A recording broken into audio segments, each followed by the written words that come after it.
Okay, I've been wanting to talk about this topic for a while now, but I just thought it'd be super sensitive or, you know, people would just don't want to hear about it. But I feel like it's important and it's not spoken about enough. And I feel like, yeah, religion in most of our lives these days is mainly something which we follow as culture or a lifestyle or a way of life. And yeah, sure, like it is a part of religion, but I don't feel like that's the basis of religion, right? And most of these are just habits, rituals, or like celebrations or festivals or whatever which we follow. It's mainly because of our parents or our ancestors who chose to believe in this to be the truth, right? But I don't feel like we necessarily have that conviction which they had, especially in the faith which you're born into. And that kind of pulls us away in a sense. And that alongside like, negative or hurtful experiences which we have with people who claim to be pious or like devout, it really shapes the relationship which we have with God or the way we view God. There could be, instances where there's extreme judgment or impatience or just like intolerance to you making mistakes or you sinning or whatever.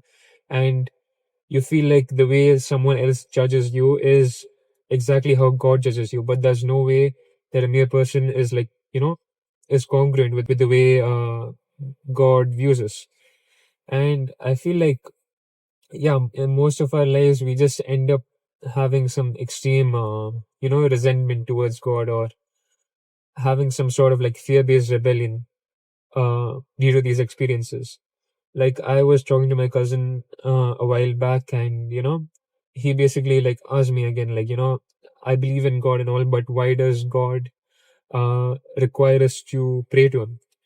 And that kind of like reminded me of a time in my life, like in eighth and ninth grade, when I was pretty much atheist, right? And I reached that point just because I had let too many judgments or too many perspectives that people had of me, especially when like concerned with religion, right?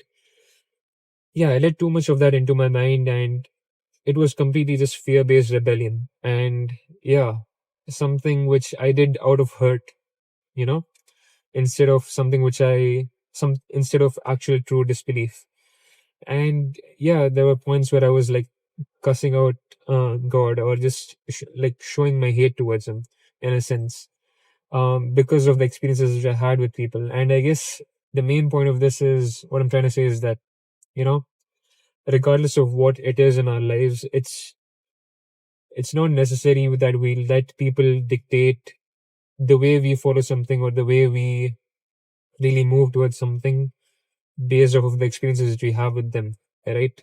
And yeah, I feel like usually when we get rid of all of those perspectives or judgments from our head, it usually comes to a point where we can choose religion for ourselves, something which we truly believe in, not because someone told us to or not because someone forced us to or out of fear, but mainly because we love it and we actually do believe in it, right? And it feels like something which cannot be taken away from us, regardless of what anyone says, right?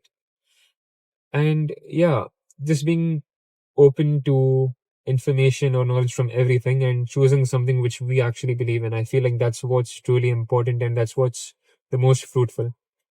And yeah, I just made this video just in case someone has gone through something like that and to basically differentiate the way um, they view God and just to like, make sure it's not based off of the perspectives or the experiences which we have had with people. And yeah, that's pretty much it.